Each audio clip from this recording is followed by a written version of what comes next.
Programme سنیے معلومات کا خزانہ، تحریر و آواز منصور عبد الباری۔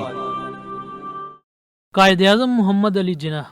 محمد علی جناح 25 دسمبر 1876 کو کراچی میں پیدا ہوئے۔ آپ کے والد کا نام جناح پونجا تھا۔ آپ کے والد پیشہ کے اعتبار سے تاجر تھے۔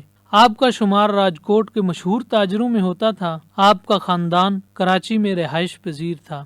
محمد علی جناح جب 6 برس کی عمر کو پہنچے تو آپ کو آپ کے والدین نے تعلیم حاصل کرنے کے لیے گوکل داس تیج پرائمری اسکول میں 1 برس کے لیے داخل کرایا۔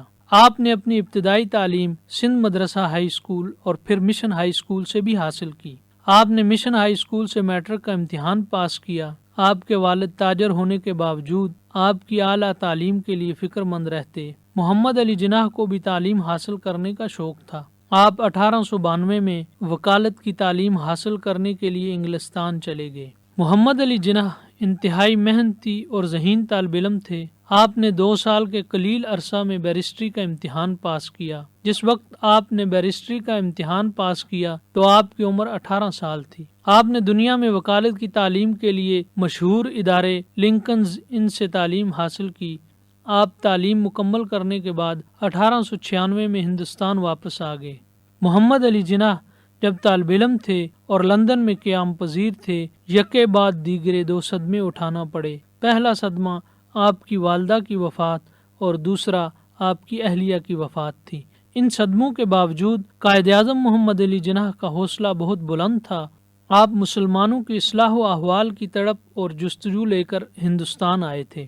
محمد علی جناح جب لندن سے ہندوستان آئے تو والد کی مالی حالت اچھی نہیں تھی، اس لیے اب انہیں زیادہ محنت اور جدوجہد سے کام کرنا تھا۔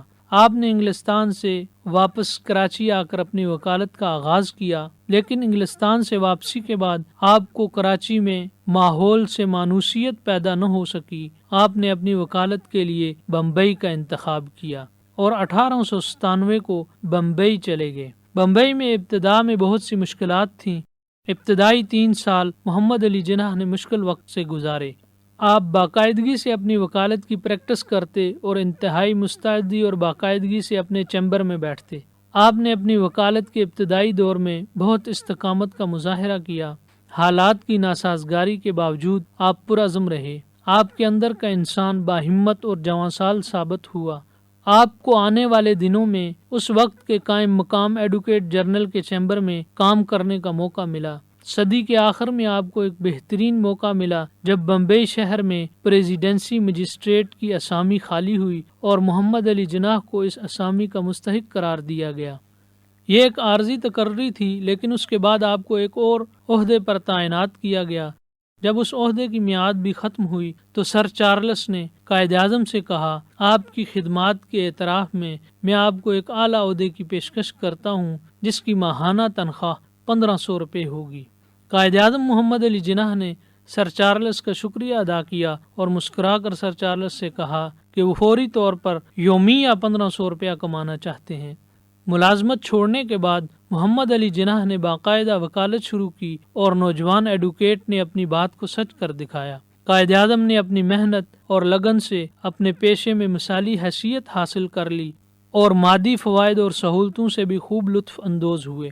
جب قائد اعظم محمد علی جناح سے ان کی کامیابیوں کا راز پوچھا گیا تو انہوں نے فرمایا، کردار، جرأت، جفاکشی اور ثابت قدمی وہ 4 بنیادی ستون ہیں جس پر انسانی زندگی کی شاندار عمارت کی تعمیر کی جا سکتی ہے، اور ناکامی ایک ایسا لفظ ہے جس سے میں واقف نہیں۔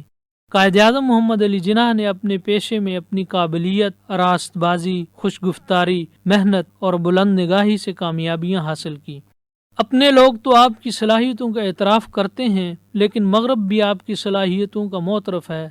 سر اسٹیفرڈ کرپس اپنے ایک تجزیے میں قائد اعظم محمد علی جناح کے بارے میں کہتا ہے، قائد اعظم ایک بہت ہی کامل قانون دان جو انڈیا کے قانون دانوں کے درمیان بہت نمایاں، غیر معمولی اور شاندار دستور پسند انسان تھے۔ آپ کی شخصیت کے بارے میں بہت کچھ لکھا گیا۔ جمیل الدین احمد کے بقول دنیا میں معزز لوگوں کی 2 اقسام ہیں، ایک وہ لوگ جو اپنی قیمت وصول کرتے ہیں اور شہرت حاصل کرنے کی کمزوری میں مبتلا رہتے ہیں، اور دوسرے وہ جو اپنے آپ کو مکمل طور پر اپنے کام اور خدمت کے شوق و جذبے کے لیے وقف کر دیتے ہیں۔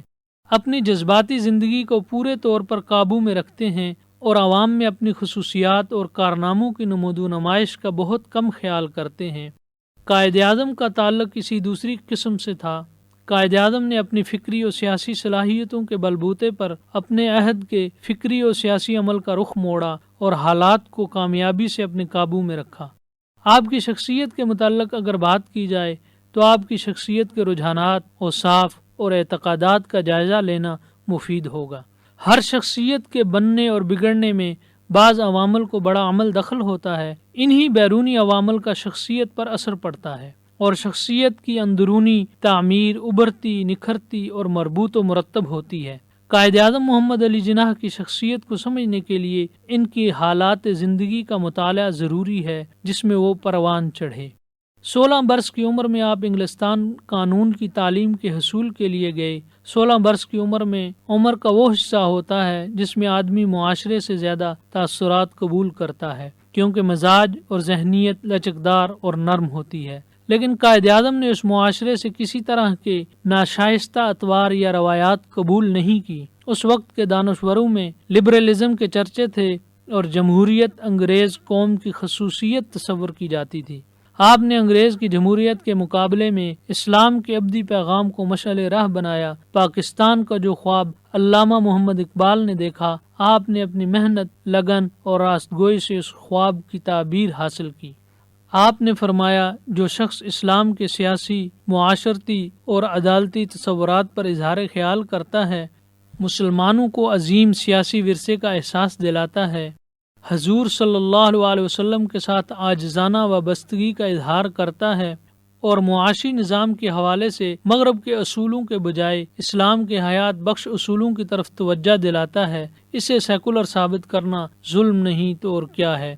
ایسا صرف بیمار ذہن کے لوگ ہی کر سکتے ہیں، لیکن پاکستان کو سیکولر نہیں اسلامی جمہوریت بنانے کے لیے قائد اعظم نے بہت محنت کی۔ پہلے آپ نے انگریزوں سے آزادی کے لیے کانگریس میں شمولیت اختیار کی۔ جب آپ نے کانگریس رہنماؤں کے ارادوں کو بھانپ لیا کہ یہ شاطر چالوں سے مسلمانوں کی اقلیت کو غلام ہی رکھیں گے، تو آپ نے مسلم لیگ کے قیام کا فیصلہ کیا۔ آپ نے کانگریس سے علیحدگی اختیار کر کے آل انڈیا مسلم لیگ کو منظم کیا۔ اس موقع پر ہندو قومیت کا ادراک کرتے ہوئے اقبال نے اس وقت بہت خوب کہا، اپنی ملت پر قیاس اقوام مغرب سے نہ کر، خاص ہے ترکیب میں قوم رسول ہاشمی، ان کی جمعیت کا ہے ملک و نسب پر انحصار، قوت مذہب سے مستحکم ہے جمعیت تیری۔ قائد اعظم کے تدبر نے ہندو ذہن اور اس کی ریشہ دوانیوں کو بھانپ لیا۔ ہندو پریس اور کانگریس لیڈر ہمیشہ جب بھی پاکستان کی بات کی جاتی تو اس بات کو خارج از امکان قرار دیتے اور مسلمانوں کو ہندوستان کی تقسیم کے خواب سے دور رکھنے کی ہر ممکن کوشش کرتے۔ مسلمان عجیب کشمکش میں تھے، کیونکہ ان کی مشکلات کا اعتراف بھی کیا گیا اور ان کے علیحدہ وطن کے مطالبے کو مسترد بھی کر دیا گیا تھا۔ ایسے ماحول میں مسلمانان ہند کی رہنمائی کے لیے قائد اعظم محمد علی جناح نے بہت مدبرانہ قیادت فراہم کی۔ قائد اعظم جو مسلم ملت کے انفرادی تشخص کی حفاظت کے لیے بھرپور جدوجہد کر رہے تھے، شدید مشکلات کا شکار تھے۔ مسلسل جدوجہد کی بنا پر صحت کی کمزوری سے اس طرح کام نہیں کر سکتے تھے جیسا کہ وہ جوانی میں کیا کرتے تھے۔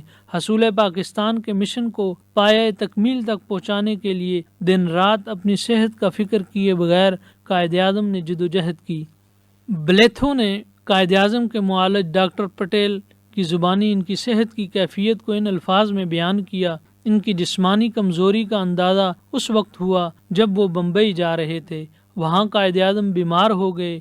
جب قائد اعظم شملہ سے بمبئی آ رہے تھے تو ان کے 30 مداحوں نے اسٹیشن پر ان کے استقبال کی تیاریاں کی ہوئی تھیں۔ میں نے انتظام کیا کہ انہیں بمبئی کے اسٹیشن سے چند میل پہلے ڈاڈر پر اتار لیا جائے۔ جب وہ آئے تو میں نے دیکھا وہ تھکے ہوئے تھے۔ میں نے ہندو اسٹیشن ماسٹر کو آمادہ کیا کہ وہ دروازے سے جانے کی اجازت دے تاکہ انہیں سیڑھیاں چڑھنے سے بچایا جائے۔ انہیں 10 دنوں سے بخار تھا۔ اس بات کا امکان ہے کہ انہیں ہمیشہ سے پھیپھڑوں کی تکلیف ہو۔ اس واقعے سے پتہ چلتا ہے کہ قائد اعظم نے انتہائی علیل صحت کے باوجود پاکستان کے حصول کی جدوجہد میں کوئی کسر نہیں چھوڑی۔ اس کوشش کے دوران انگریزوں اور ہندوؤں کی طرف سے کوئی موقع ایسا نہ تھا جس میں انہوں نے اسلام اور پاکستان کی مخالفت نہ کی ہو۔ لیکن تحریک پاکستان 1940 سے منظم طریقے سے شروع ہوئی، جس میں قائد اعظم نے تحریک پاکستان کو منظم کیا اور اس کے مختلف اجلاسوں میں پاکستان کی تکمیل کے ایجنڈے پر کام کیا۔